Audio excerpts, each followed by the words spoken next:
Bab 2. Semua orang tahu mengapa kamu kembali. Kamu ingin melepaskan keluarga Garrison.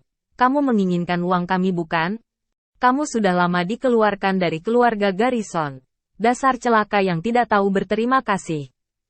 Keluarga Garrison tidak ada hubungannya denganmu. Sekarang, pergilah. Orang tua angkat Levi berdiri dan menunjuk hidungnya, melontarkan komentar kasar padanya. Keberanian keluarga Garrison dalam mendistorsi kebenaran sangat membingungkan. Betapa mengecewakan. Dia mengira mereka akan merasa agak menyesal setelah 6 tahun. Tetapi mereka secara tak terduga lebih diperparah. Mereka mengambil segalanya darinya, melumpuhkannya, dan merusak reputasinya, membalikkan segalanya dan malah menjadikan semuanya salahnya. Keluarga Garrison tidak memiliki sedikit pun belas kasih untuk dibicarakan. Brian melesat ke arah Levi, menilai dia dengan merendahkan. HMPH. Bukankah kamu hanya menginginkan uang sekarang setelah kamu kembali? Diam. Brian melemparkan kartu kredit ke tanah dan mengangkat kakinya, menggoyangkan sepatu kulitnya. Vampku kotor. Jilat sampai bersih. Dan 1 juta di kartu ini milikmu. Kata-katanya menimbulkan ledakan tawa baru ketika orang banyak memandang Levi seolah-olah mereka sedang melihat seekor anjing. Ya ampun. 1 juta. Itu lebih dari cukup untuk menutupi biaya hidupnya. Aku yakin dia akan menjilatnya. Victoria memberikan pandangan masam. Berlutut, Brian meraung, melihat bahwa Levi memelototinya. Sekarang, jilat sepatuku. Levi menatapnya dengan dingin dan tetap tenang. Berlutut. Brian bergegas ke Levi dan menekan bahunya, memaksanya untuk berlutut. Tetapi Levi tidak bergeming. Aku bilang berlutut. Brian berusaha keras untuk mengarahkannya ke tempat itu. Mati. Levi tiba-tiba menamparkan wajah Brian, membuatnya terbang hampir 8 meter. Keheningan menyelimuti ruangan itu. Satu bahkan bisa mendengar pin drop. Sulit dipercaya. Semua orang di keluarga Garrison tercengang. Apa yang baru saja Levi lakukan? Apakah dia baru saja menjatuhkan Brian ke tanah dengan 1 tamparan? Terus bekerja keras. Brian hendak bangun ketika Levi menginjaknya, meremukkannya, dan menyeberanginya. Melihat Levi yang mendekat, Joseph secara naluriah mundur. Levi naik ke atas panggung dan menyesuaikan dudukan mikrofon. Semua orang menatapnya, bertanya-tanya apa yang akan dia lakukan selanjutnya. Dengar, semuanya. Aku yakin kamu ingat apa yang terjadi 6 tahun yang lalu, ya? Untuk cinta dan perhatian yang aku terima dari keluarga Garrison selama masa kanak-kanak, aku memberimu waktu 1 bulan untuk berlutut di hadapanku selama 3 hari 3 malam untuk bertobat dari dosa. Ingat, itu semua orang dari keluarga Garrison. Jika aku tidak melihat bayangan apapun dalam sebulan, hasilnya sederhana. Aku bersumpah aku akan melenyapkan kalian semua di sini hari ini. Suara Levi rendah dan dalam. Tapi begitu dia selesai, kerumunan itu tertawa seperti selokan.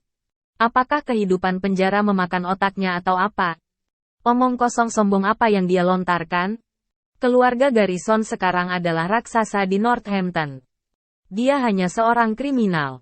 Bukankah menghancurkan keluarga Garrison adalah mimpi buruk? Apakah dia menjatuhkan otaknya atau sesuatu? Ingatlah bahwa kesabaran saya terbatas. Anda hanya punya waktu 1 bulan. Tentu saja, Anda dapat mengumpulkan kekuatan dan koneksi Anda untuk melawan saya. Saya akan menunggu. Levi kemudian langsung pergi, mengabaikan ejekan orang banyak. Berhenti di situ. Bajingan. Apa aku menyuruhmu pergi? Ben, ayah angkat Levi, ingin menghentikannya. Ben, lepaskan dia, kata Joseph. Ini hari besar hari ini. Aku tidak ingin melihat pertumpahan darah. Dia takut akan dampak yang akan ditimbulkan jika orang besar melihat ini. Ya, masih banyak kesempatan untuk merawatnya. Dia beruntung bahwa pukulan besar sedang dalam perjalanan. Dengan itu, Levi meninggalkan tempat itu di bawah pengawasan ratusan orang. Setelah Levi pergi, Joseph bertanya dengan cemas. Jacob, di mana jagoannya? Dia belum datang? Joseph tampak bingung. Menurut waktunya, dia seharusnya sudah datang sejak lama. Biarkan aku bertanya. Setelah membuat panggilan telepon, Jacob memucat. Ayah, jagoan besar ada di sini. Tapi dia sudah pergi. Apa? Tembakan besar ada di sini? Tembakan besar mengatakan bahwa keluarga Garrison adalah sekelompok babi bodoh yang tidak layak. Aku mengerti. Dia pasti pergi dengan marah setelah menyaksikan keributan yang dibuat bocah itu. Dia pasti mengira keluarga Garrison tidak menghormatinya.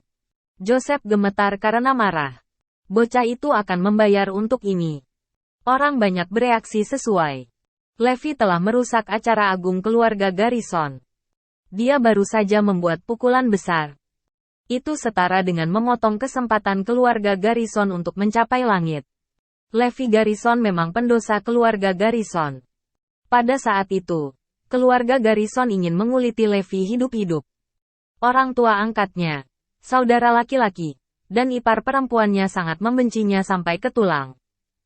Tunggu saja, Levi. Setelah meninggalkan Crystal Palace Hotel, orang berikutnya yang akan dicari Levi adalah istrinya, Zoe Lopez.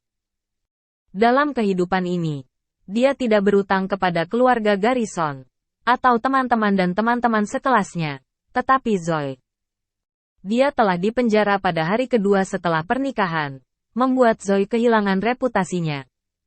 Itu bahkan membuatnya menjadi janda selama 6 tahun. Wanita ini telah memikul terlalu banyak beban di pundaknya selama 6 tahun. Tapi sekarang setelah aku kembali, aku akan memegang tanganmu. Dan kita akan menaklukkan dunia bersama. Setelah ragu-ragu untuk waktu yang lama, Levi menekan bel pintu. Gedebuk. Wanita muda itu menjatuhkan ponselnya ke tanah saat pintu terbuka. Setelah melihat lebih dekat ke wajah Levi, Zoe menangis. Zoe, cepat, ambil saja parselnya dan masuk. Sudah hampir waktunya untuk perjamuan keluarga. Kakekmu akan menyelesaikan pernikahanmu di perjamuan keluarga malam ini. Kamu tidak bisa lepas dari ini. Ya, cepat ganti baju. Kakekmu akan menjodohkanmu dengan orang lain. Suara orang tua Zoe terdengar dari dalam. Zoe, aku kembali, Levi berkata dengan bersemangat, ingin melingkarkan lengannya di sekelilingnya. Tetapi Zoe menepis tangannya. Kenapa kamu kembali? Aku sudah melupakanmu. Suara Zoe tersedak oleh isak tangis. Segera setelah itu, orang tua Zoe, Aaron dan Kathleen, keluar, tampak ngeri. Beraninya kamu berani untuk kembali? Apakah kamu tahu seberapa banyak kritik yang telah diderita keluargaku karena kamu? Terutama Zoe. Apakah kamu tahu berapa banyak yang telah dia derita selama 6 tahun terakhir?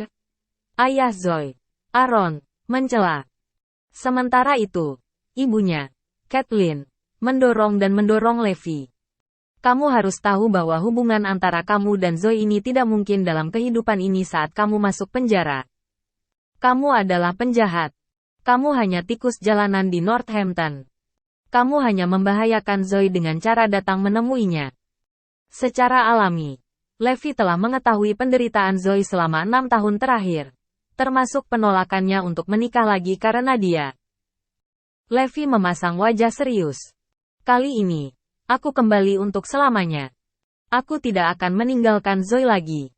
Aku akan memberinya masa depan yang cerah dan membiarkannya memiliki dunia. Pernyataan Levi membuat Aaron dan Kathleen tertawa terbahak-bahak. Kamu telah menghabiskan 6 tahun di penjara. Bagaimana kamu akan memberi Zoe masa depan? Aaron bertanya sambil mencibir. Ya. Dengan mulutmu, Kathleen menimpali. Ada batas untuk berbicara besar. Namun, Levi tersenyum. Jangan khawatir. Aku akan merebut kembali apa yang hilang di tahun-tahun itu. Aku akan menghancurkan keluarga Garrison dalam sebulan. Levi, kali ini, bahkan Zoe tidak tahan lagi mendengarkan omong kosongnya. Bisakah kita lebih realistis? Tidak masalah jika kamu baru saja keluar dari penjara. Tidak bisakah kamu turun ke bumi dan memulai yang baru? Saya percaya bahwa kamu akan kembali suatu hari nanti. Tetapi kamu tidak bisa begitu saja nikmati obrolan panjang lebar. Tahukah Anda seberapa kuat keluarga Garrison sekarang? Dan selain itu, Era hari ini jauh berbeda dari 6 tahun yang lalu. Zoe, percayalah padaku, kata Levi sungguh-sungguh. Aku bisa membuat keluarga Garrison tunduk di kakiku hanya dengan sepatah kata.